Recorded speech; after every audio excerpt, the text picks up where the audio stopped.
നമ്മളിന്ന് പുല്ലിയെത്താൻ പോവുകയാണ്. കഴിഞ്ഞ വീഡിയോയിൽ നമ്മൾ പുല്ലിയെത്താൻ പോയപ്പോൾ തന്നെ ഏതായാലും കാട്ടുതേൻ എടുത്തു. ഇന്ന് തന്നെ കിട്ടുന്നതെന്ന് അറിയത്തില്ല. നമുക്ക് ഏതായാലും പോയി നോക്കാം.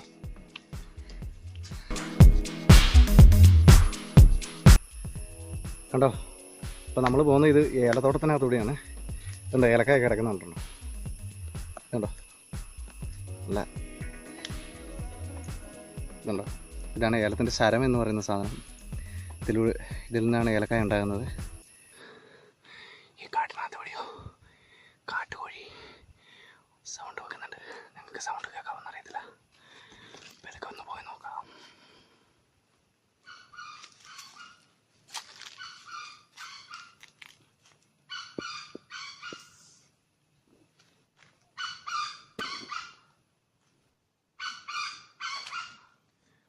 ഇവിടെ അടുത്ത് എവിടെയാണ്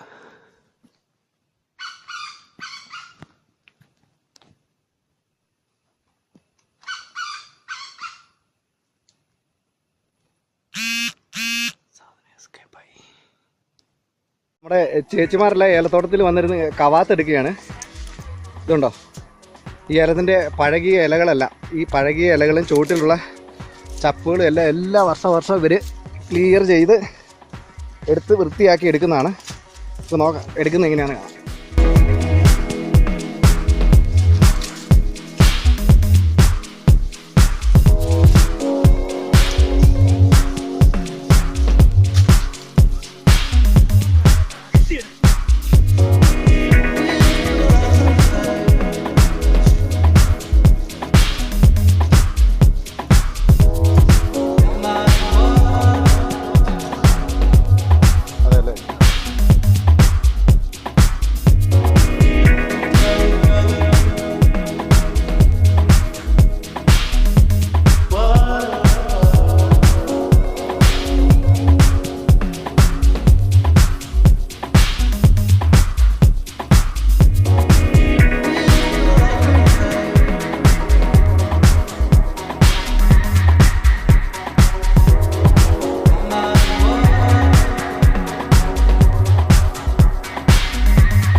മരത്തിൽ നിൽക്കുന്ന സാധനം കണ്ടോ, ഇത് മരക്കൂണെന്ന് പറയും.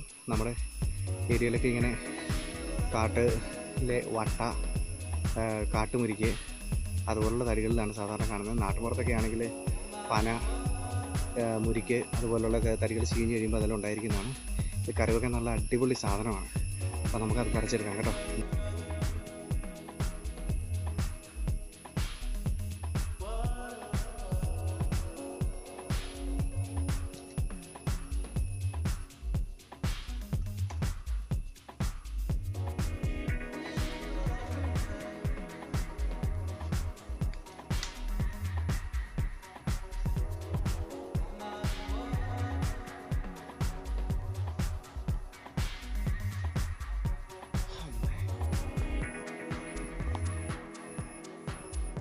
പറിച്ചെടുത്തുണ്ട് കേട്ടോ.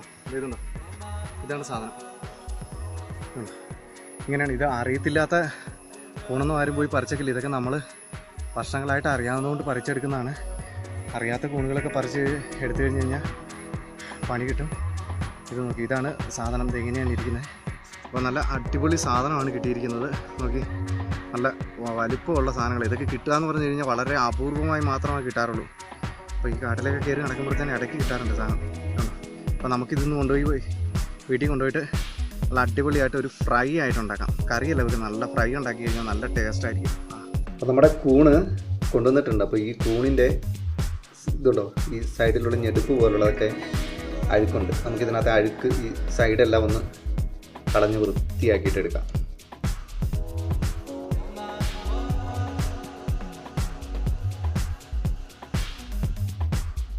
ഈ കൂണിൻ്റെ അടിഭാഗം ഉണ്ടോ, ഈ അടിഭാഗം നല്ല ചെറിയ വരകളോടുകൂടിയ നല്ല പിടിച്ചടിച്ചാൽ നല്ല സോഫ്റ്റ് ആയിരിക്കും ഈ സാധനം. നല്ല ഹാർഡായിരിക്കില്ല. ഇതുപോലെ തന്നെ ഹാർഡായിരിക്കുന്ന കൂണുണ്ട്. ആ കൂണെന്ന് പറയുമ്പോഴത്തേനും വെറും അഴുക്ക് കൂണാണ്. അത് നമുക്ക് ഉപയോഗിക്കാൻ പറ്റുന്നതല്ല. നമുക്കിനി ഇതിനകത്ത് കുറച്ച് ചെറിയ ചൂടുവെള്ളം ഒഴിച്ച് ഇത് ചെറിയ കഷ്ണങ്ങളാക്കിയിട്ട് മുറിച്ചെടുക്കാം. കാരണം ഇത് കാട്ടിൽ നിന്നതല്ലേ, ചെറിയ പ്രാണികളൊക്കെ ഇതിനകത്ത് ഉണ്ടാകാൻ ഇതുണ്ടോ, കൂണിന് ചെറിയ കഷ്ണങ്ങൾ. ചെറുതാക്കുവാണെങ്കിൽ നല്ല ടേസ്റ്റ് ആയിരിക്കും. നമുക്ക് വറക്കുമ്പോഴത്തേനും വലിയ കഷ്ണങ്ങളായിട്ട് കിടക്കാതെ ചെറിയ കഷ്ണങ്ങളായിട്ട് മുറിച്ചെടുക്കുക. നല്ലപോലെ കഴുകണം. നല്ലപോലെ കഴുകി തന്നെ വേണം സാധനം എടുക്കാൻ. ചട്ടി നല്ലപോലെ ചൂടായി കഴിയുമ്പോൾ നമുക്ക് അതിനകത്തേക്ക് കുറച്ച് എണ്ണ ഒഴിച്ചു കൊടുക്കാം.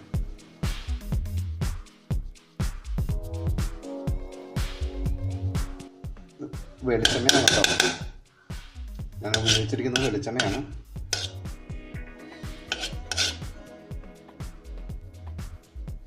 അപ്പം നമ്മുടെ എണ്ണ നല്ലപോലെ ചൂടായിട്ടുണ്ട്. അതിനകത്തേക്ക് നമുക്കിനി കൂണ് കുറച്ച് ഇട്ട് കൊടുക്കാം. നല്ലപോലെ ഇളക്കി കൊടുക്കാം. എണ്ണയ്ക്ക് ആ പശാൻ കിടന്നിട്ട് നല്ലപോലെ ഒന്ന് നോക്കാം. ഇത് നമുക്ക് കറി വെക്കാവുന്നതാണ്. പക്ഷേ കറി വെക്കുമ്പോൾ എന്നാന്ന് പറയുമ്പോൾ നമ്മൾ ഈ ഫ്രൈ ചെയ്യുന്നതിൻ്റെ അത്രയും ടേസ്റ്റ് കിട്ടില്ല. ശരിക്കും ഈ കൂണിൻ്റെ ശരിക്കുമുള്ള ടേസ്റ്റ്, ഒറിജിനൽ ടേസ്റ്റ് കിട്ടണമെന്നുണ്ടെങ്കിൽ നമ്മൾ ഫ്രൈ ചെയ്തെടുത്താലേ പറ്റുള്ളൂ. നമ്മൾ അധികം മസാലകൾ ചേർക്കുമ്പോൾ എന്നാന്ന് വെച്ച് കഴിഞ്ഞാൽ മസാലയുടെ ടേസ്റ്റ് ആയിരിക്കും കൂണിന് കിട്ടുന്നത്. കൂണിൻ്റെ ടേസ്റ്റ് കിട്ടണമെന്നുണ്ടെങ്കിൽ നമ്മൾ ഇതുപോലെ ഫ്രൈ ചെയ്ത് അധികം മസാലകൾ കൂടുതലൊന്നും ചേർക്കാതെ തന്നെ നമ്മൾ എടുക്കുന്നതായിരിക്കും നല്ലത്. ഇത് നമ്മുടെ വിപണിയിൽ കിട്ടുന്ന കൂണും ഇതുപോലെ തന്നെ നമുക്ക് ചെയ്തെടുക്കാം കേട്ടോ. അതാണ് ടേസ്റ്റ്. കറി വെക്കുന്നതിനേക്കാൾ എനിക്ക് ടേസ്റ്റായിട്ട് തോന്നിയിരിക്കുന്നത് ഇങ്ങനെ ഫ്രൈ ചെയ്തെടുക്കുന്നത് തന്നെയാണ്. അപ്പോൾ ഇവനെവിടെ കിടന്ന് മൂക്കട്ടെ. ചെറുതായിട്ട് ഇപ്പം വാടി വരുന്നുണ്ട്. ഇനി നമുക്ക് ഇതിനകത്തേക്ക് കുറച്ച് മഞ്ഞൾപ്പൊടി ഇട്ട് കൊടുക്കണം. നമ്മൾ ഉപ്പ് ചേർത്തില്ലെങ്കിലും കുഴപ്പമില്ല, മഞ്ഞൾ മാത്രം ചേർക്കാൻ മറക്കല്ല. കാരണം എന്താണെന്ന് വെച്ച് കഴിഞ്ഞാൽ ഇത് കൂണുകൾ കറി വെക്കുമ്പോഴത്തേലും അതിനകത്തുണ്ടാകുന്ന വിഷാംശം എന്തെങ്കിലും ഉണ്ടെങ്കിൽ പോകാനായിട്ട് നമ്മൾ തീർച്ചയായിട്ടും മഞ്ഞൾ പൊടി ചേർത്തിരിക്കണം. മഞ്ഞൾ ചേർക്കാതെ ഒരു കാരണവശാലും ഈ സാധനം എടുത്തേക്ക് നല്ലതുപോലെ നമ്മൾ മഞ്ഞൾ ചേർത്തിരിക്കണം. എൻ്റെ വിഷാംശം എല്ലാം മാറി കിട്ടും. അതിനകത്ത് എന്തെങ്കിലും വിഷാംശത്തിൻ്റെ അംശങ്ങളാണ് ഉള്ളതുകൊണ്ട്. വെള്ളം പറ്റുന്നതിന് മുമ്പ് നമുക്ക് ഇച്ചിരി പൊടിച്ച് എടുത്ത് കൊടുക്കാം. ഇനി ഇവന് പിടിയിരുന്നത് നല്ലപോലെ വെള്ളം വലിക്കട്ടെ, നല്ലപോലെ ഒന്ന് മൊരിഞ്ഞു വരട്ടെ. നമ്മുടെ കൂൺ ഏകദേശം റെഡി ആയിട്ടുണ്ട് കേട്ടോ.